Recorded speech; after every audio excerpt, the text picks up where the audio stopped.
All right, welcome everybody. Today I'm going to make a video about another video that my buddy sent me, and it was about a woman who has BPD. And it was her sharing her side of the street about her perspective on what's going on with the whole thing. And let me tell you, it was very interesting to hear her side of the street. And I was a little concerned though, because say if there was a guy watching this out there that's struggling with codependency, and maybe they're dating a woman who has borderline, or they're in a relationship with a woman who has borderline, after listening to this video, it might make it harder for them to leave and to possibly get out of a bad situation. Now, I'm not going to say every woman who has BPD will find themselves in a bad situation, but here's the thing. It will always be up to them to take care of their side of the street and to be responsible for their actions. And I'm going to play part of this video here, and we're going to play it off and on. I'm going to stop it as it goes, and take note of her whole tone and how she's coming across in the video, because I'm going to stop it a few times and give my input. But let's just say, not the biggest fan of this. So let's go here.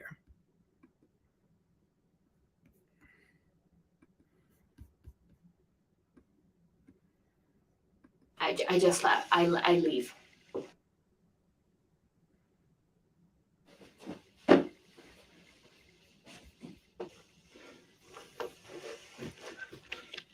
Okay. So, hello everybody. My name is Florence. Welcome to my YouTube channel. Welcome to this video. This might be the most important video I ever make. I'm not exaggerating with this. I actually filmed this video once, 1 or 2 years back, and then I think I even edited it, but I never posted it. I feel like I've talked everything about BPD. I've talked about almost everything that I've been through because of this personality disorder, but there is one thing that I have not talked about yet. And that's going to be this video, because I feel like it's important to have our side out there. I feel like it's important that those who are going through this same illness not feel so alone, not feel like a bad person, I guess. And I have to admit, there's a little bit of fear inside me that in the future, when I want to be in a relationship, someone who I'm dating will see my videos and see this one in particular and be scared off. But I mean, that person was never going to stay long anyway if they're scared off, because this is something that's a part of my life, and this is something that's not going away. So. Now let's stop it right there. She mentions how it's part of her life and it's something that's not going away. Now, I don't necessarily even agree with that completely. Now, they say BPD can't be cured, but here's the thing. When someone's working on their BPD, they can absolutely do their best to not do the negative actions of BPD and hurt others, right? That's essential. They can learn to take that step back and respond rather than react. It's not something that, and when she puts it in that way, it's kind of like, oh, see, I'm blaming my illness on the things I might do or might not do. And I don't like that tone from the start. Do not like that. My whole thing about this channel is take care of our side of the street. And I've had a lot of cluster B traits myself, so I'm not talking out of my ass with this. This is something I've done in my own life. So let's continue. Without further ado, let's talk about borderline personality disorder, or emotionally unstable personality disorder, and relationships and breakups. There's a lot out there about people who have dated people with BPD and their experiences.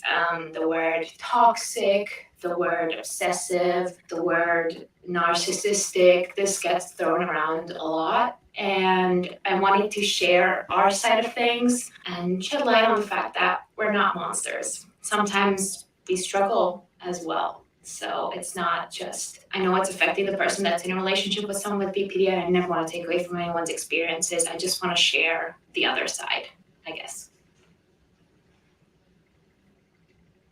So if you look up BPD, you can see that a lot of people talk about how hard it is to love someone with BPD, how hard it is to be together with someone, be friends with someone, have a family.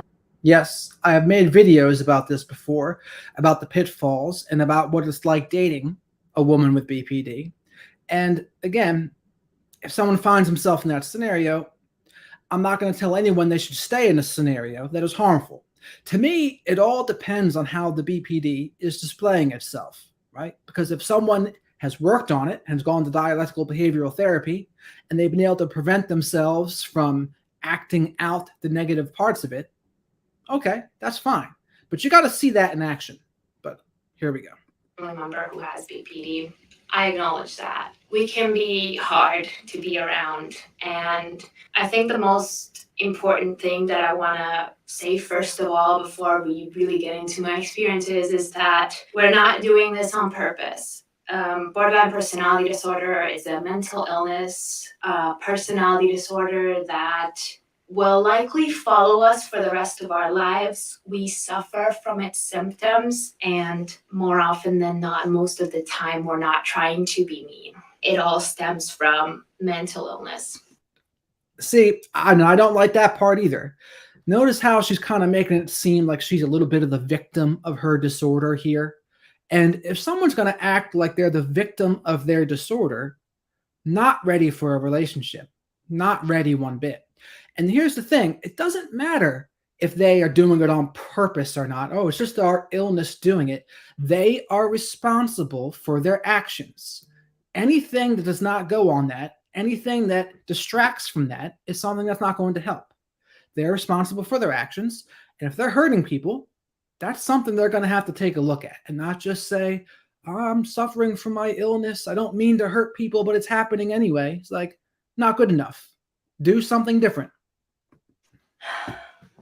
Some of the common symptoms of BPD that come up, especially in relationships, are fear of abandonment and unstable sense of self and unstable relationships, as well as mood swings. I feel like these are the ones that affect relationships. Correct. Fear of abandonment, unstable sense of self, very, very common. And in guys, though, who have BPD, usually the fear of abandonment comes out in two ways. There's the weak, needy, and insecure way, where a guy will be groveling for their love and be approval seeking. And then there's the version that appears a little more dominant and strong. And that's where someone turns and acts like they're more territorial and they'll be angry and dominant about their fear of abandonment. And women who have codependency, they're a little more likely to fall for that because it does appear to be stronger. I'm not saying it is stronger, but it certainly appears to be. The fear of abandonment in guys is coming from the same place, and it's that fear. It just depends on how it is acted out. Now, the women and their fear of abandonment, she's going to get into that here.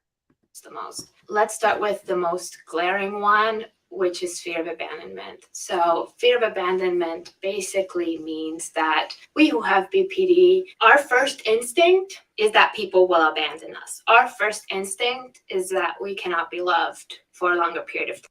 It can be, yes. Our first instinct is that people will leave. And this assumption is ingrained into us. And whenever we become friends with someone or start a relationship with someone, that fear of abandonment is there. It causes this anxiety. And I have been 100,000% sure that people were going to leave because of my BPD, even when I wasn't portraying symptoms. I was just sure that when the person I was dating was going to be faced with it, they would leave. This affects the relationship in that we're unsure a lot of the times. We have a hard time believing that we can be loved. We have a hard time believing that people will stay even after they see the darkest side of us. And this causes us to get up and leave a lot. When feelings start getting involved, and this even affects friendships, I think. When you start to really be connected to that person, whether it's a friendship or a relationship, we panic, we get scared. Because in our minds, this can only end one way, and that is being left. And because of that, we leave. Okay. Now, I've had this before in my own life too, but this is where DBT comes into play, where we take a step back and examine the situation, and we try to put ourselves in the other person's shoes, and then we put ourselves in an objective person's shoes and think, is what we're thinking rational? Is what we're thinking reasonable? And it takes practice to learn how to do this, but it's certainly possible. But as she's going to mention here in a minute, when she has the fear of abandonment and then bolts instead, that's the wrong thing. That was an opportunity to take a step back and to examine her side of the street and her actions. But when you act on the fear of abandonment, then bad things can happen. Before they can leave us. We leave when things start getting real because we're scared. We need to be reassured a lot, I feel like. I've left relationships at the first problem. I've left relationships on a whim. I've always been the person to break up. I've never been broken up with. I think that speaks volumes. I just left. I leave. I'm the type of person who leaves. And this has gotten a lot better since I've completed therapy and looked into my issues, but I've always been the one that's left. And that's the truth, even though I've not had many relationships. That's also, I think, important to say that I have not had many relationships, but I have always been the one to leave. I've never been broken up with, I think, partly because the fear of that pain has made me leave. When it was the first sign of something not going well or me thinking that this relationship won't be forever, I get up and leave before they can leave me. This is due to fear of abandonment. I'm at a point in my life where I may be ready for a real relationship where I don't leave, but my first instinct is still to leave when someone hurts. Now, in my opinion, she wouldn't be ready for a relationship unless she's learned how to deal with this and not act on the fear of abandonment. That's essential. We can feel things, we can feel wounds, we can feel the fear of abandonment, but are we going to act on it, right? And unless we can trust ourselves to not act on our disorders or our defects, that's not a good spot to be in.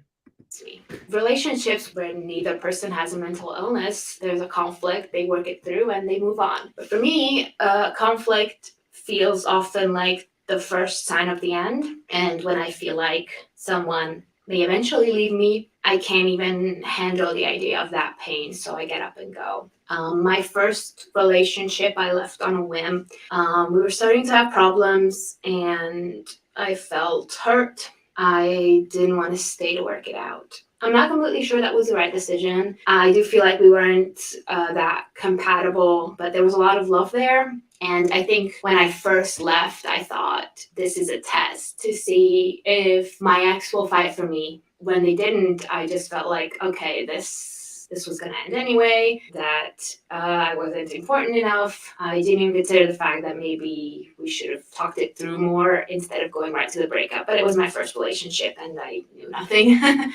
Well, a couple of things about that there too. So with the conflict part, I have been that way before in the past as well, where I had a conflict with somebody and I would split. And what would happen in those scenarios would be I would start to notice and amplify in my mind all of the defects or shortcomings in another person. And it would become harder and harder to take that step back and to see them in a healthy light, where you see they're not just all bad and they're not all good either. They're somewhere in between, like everyone is. But when I would split, all I would see is the bad. I would amplify the bad, and I just would be annoyed even thinking about the person. And what she's about to say here is with her test, right? Where she would say something like the Marilyn Monroe quote, "If you can't handle me at my worst, you don't deserve me at my best."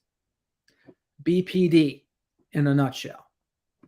I had also just been recently diagnosed with BPD at that point, and I was still working through a lot of issues, but I did leave. Immediately after the breakup, I went through this period of numbness. And I think since I've had 2.5 breakups at this point, I feel like that feeling of numbness is something that happened. It wasn't just related to the first relationship. It's my brain protecting me and pushing those feelings away. They say that men and women deal with relationships differently, that women spend the first week crying, the second week crying, the third week getting up, and the fourth week they're already past it, and that men don't cry for the first 2-3 weeks, and then they realize that they missed the person, and they're going through the process in completely different ways. I'm just throwing these weak numbers out there. I have no idea what the actual thing they say is, but you get the idea. Women get hurt first, men feel that hurt later. I'm not binary, but I was assigned female at birth, and I never felt that typical women's reaction to breakups because of my personality disorder. I think because after the breakup happened, I went through a period of numbness, feeling absolutely nothing. It's like my brain wasn't even registering what had happened. It was pushing the pain away so much that it was non-existent. And it was only after, I think it was like a month or even more after I broke up with my first real love, that I started to feel pain. Now, that could be a part of a few different things there. It can be a little bit of splitting. It can be a little bit of dissociating from the experience, where it comes off, though, like a lack of empathy. It comes off like almost abusive in a way. But to them, it doesn't seem that way. To them, yeah, maybe they dissociate a little bit or they go numb. But to the other person, that's not what's going on. To the other person, that might be hurtful. To the other person, that might seem like the silent treatment or something. But as she's going to say here in a minute, after a little while would go by, then that numbness would go away, and then she would miss the person. And this, to an outside person, could seem a lot like a Hoover when they come back around later, right? After they've done the cycle, love bomb, devalue, discard, and the discard has happened. And what she's mentioning here, to the outside, it can look a lot like a discard, couldn't it? Right? When she goes numb, stops talking to someone, doesn't even feel it. What does that look like? What does that seem like to the other person? It can seem a lot like a discard, can't it? And when they come back around a couple months later, what can that seem like to the outside? It can absolutely seem like a Hoover. And by then, of course, it was too late, obviously, and there was no going back, really. And I remember that when I tried to get back in touch with my ex, because I felt like even though we weren't in a relationship anymore, I wanted her in my life because she was the first person who knew me with BPD and handled it well. She called me selfish. And that really struck home. Hoovering. With me, and that hurt me a lot. I think I can be selfish in ways, but I think the most important thing is that I acknowledge it and that I know it about myself.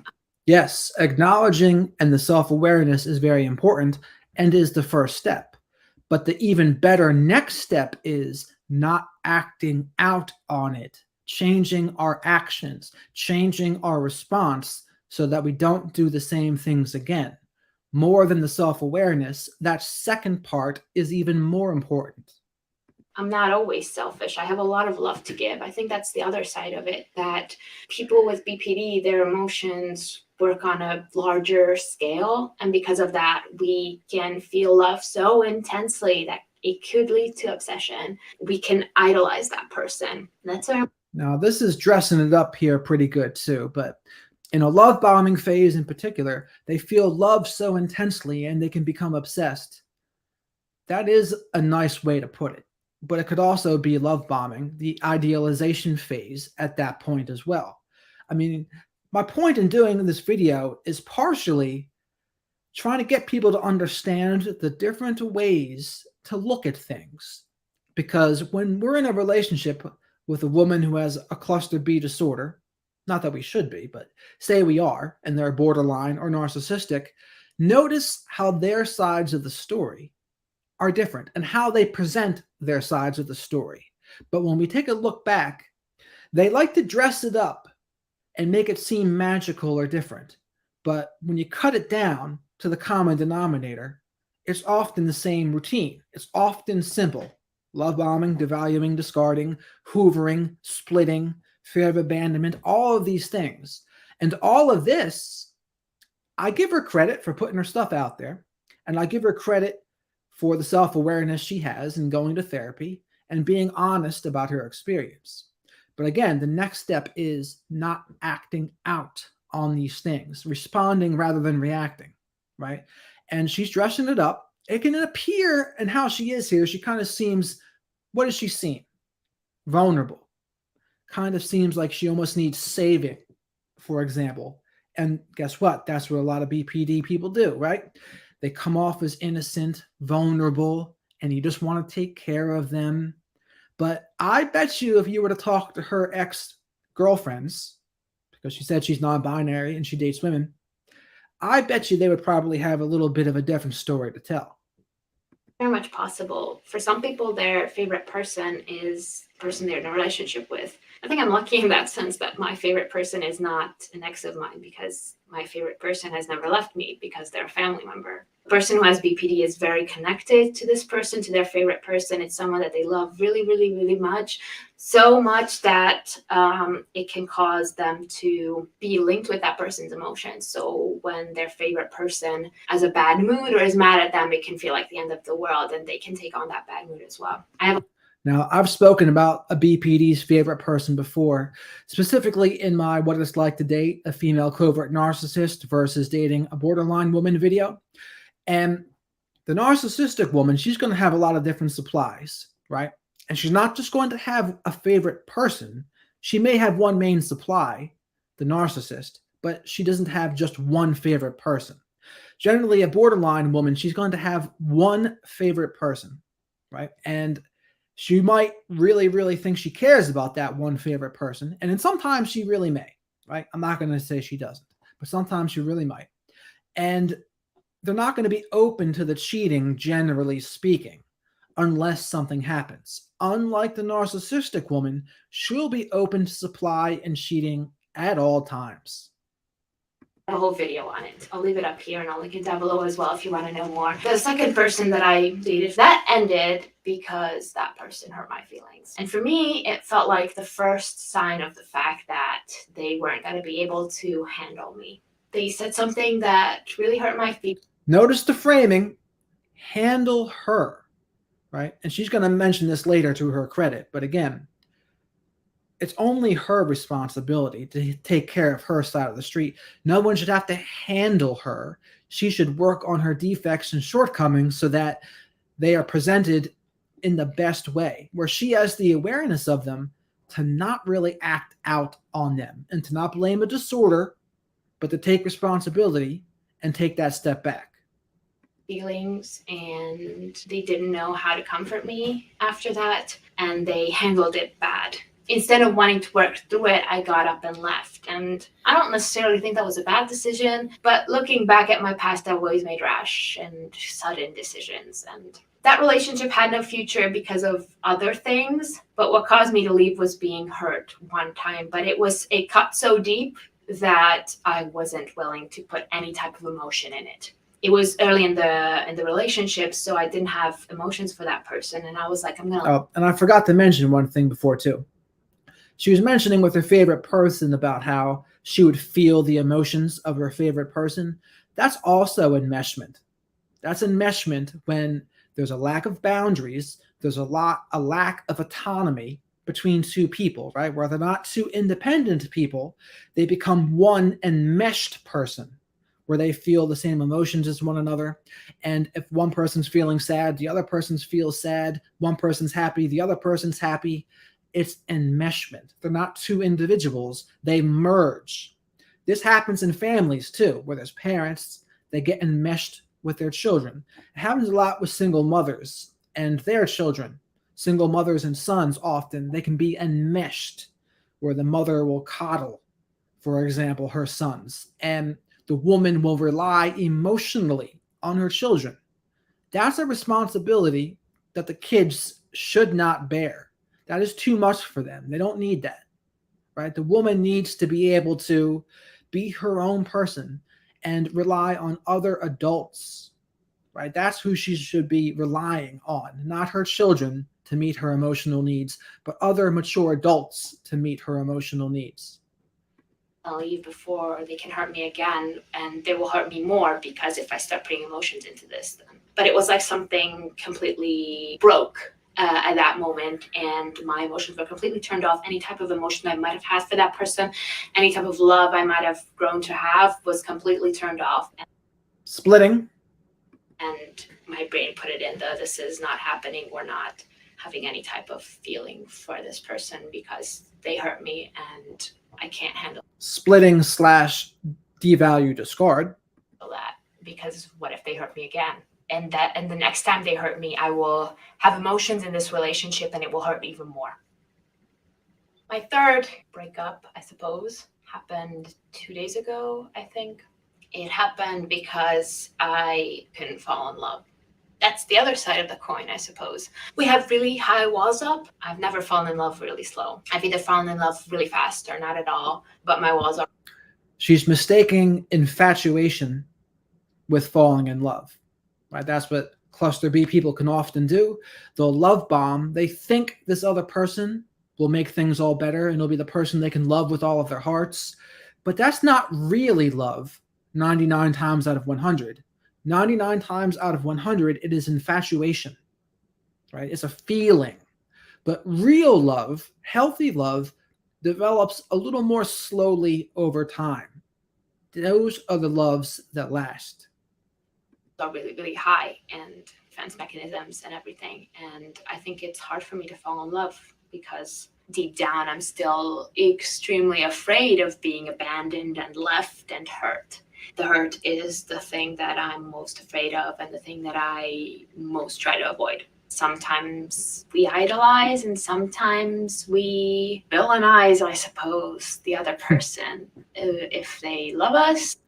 Black and white thinking, the idealizing, love bombing. The black and white part is then the splitting and the devaluing and discarding. We idolize. If they hurt us, we villainize. And this can change really quickly. And it's also a defense mechanism, I think, to protect our emotions. I do want to make it clear that therapy is a huge help in this, and therapy can make this so much better. I have grown so much that now I recognize my defense mechanisms and I can rewire my brain to think differently and act differently and go about things differently.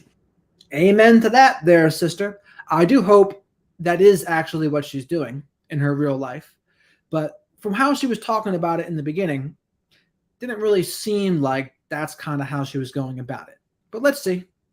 But especially for people who are just beginning their therapy or the BPD is untreated or just specifically difficult, it's just the way our brain works. That doesn't mean that we're not capable of love, that we're not capable of seeing the gray, but we do tend to fall into splitting and seeing only black and white. Unstable sense of self also relates to fear of abandonment because Again, it's one thing recognizing it, the splitting and the black and white thinking.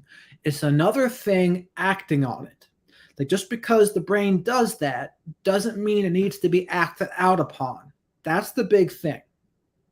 We fear abandonment because we don't have faith in ourselves. We doubt that we can be loved. And this affects friendships for me as well. I think that I'm not lovable enough for people to. Yes, on a big time frame, this has been true for me too. I remember in 7th and 8th grade, I thought the group of guy friends I had wasn't cool enough for me anymore. I was a jackass, and I kind of split on them. And I stopped talking to them because I thought I was just too cool for school. But I really wasn't. I was just being a jerk. So I get it what she's saying here, but I have done this as well. You really want to be friends with me, that I'm just kind of there, and I don't understand why people are connected to me a lot of the times. This has gotten so much better, but I used to really struggle with this, and sometimes I still have that. I think it can be especially strong in relationships where there are a lot of feelings involved. We can love extremely fiercely. The people I love, my favorite person especially, I would go through fire for them. I would do anything for them, and I would prioritize their feelings over mine any moment if they needed it. Now, she says that, but she is kind of romanticizing the favorite person here and how much a BPD person can love. But at the same time, she says that, but she's also prone to splitting. She's also prone to black and white thinking. So see the cognitive dissonance there, where both of those things can be true. And if you didn't know any better, it's kind of a form of gaslighting, really, where she might say this to a favorite person, and the favorite person might think to themselves, but you just split on me before, or you just kind of stopped talking to me, you devalued me before. And she's like, oh no, but I'm so capable of all this fierce love. And it's like, well, both of those things can be true, but there is a little bit of a cognitive dissonance there.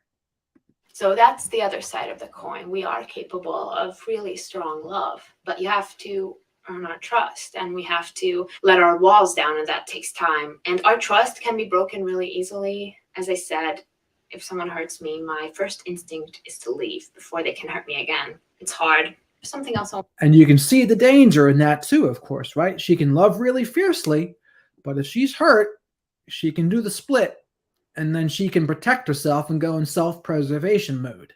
Now, again, a healthy love, able to take a step back and to take a look at things and say, you know what, I love this person, so I'm going to monitor my actions and how I respond. That is the true measure of love, if they're able to do that. If they can't do that, it would really make you question the love, wouldn't it? I wanted to talk about, but I can't remember. Oh yeah, another defense mechanism that I've had that I don't have anymore was something I used to do where I would bring a lot on people on the first date, meaning that if it came up, I would bring up the fact that I have a personality disorder, and it would be a test to see if they can pass it. And if they didn't, that was the end, and I didn't go on another date. I think in my mind at the time, this is something a lot of women do, honest, not just BPD women, but women test guys. They crap test dudes to see what they can handle, to see what they're made of. And she's testing women, but in her case, it's kind of like an emotional dumping. She's pouring it all out there, and she's gauging the response, right? And she's going to say, if they can't handle it, good. But she recognizes that probably wasn't the best course of action, so I give her credit for that. Seemed like a very logical, good way to avoid getting hurt. But looking back at it now, if someone is scared off by that, that's kind of completely normal. You don't want your first date to be about the fact that you have all this trauma and mental illness, and that could scare anyone off, basically. But that was my point, I think. I wanted to scare people off, to kind of filter them to see who could handle me at my worst. And I still haven't exactly found someone who's perfectly capable of handling me at my worst, other than my therapist. And basically, the thing I've learned is that I have to be the one to handle me at my worst. Yes, absolutely correct. I'm glad she recognizes that.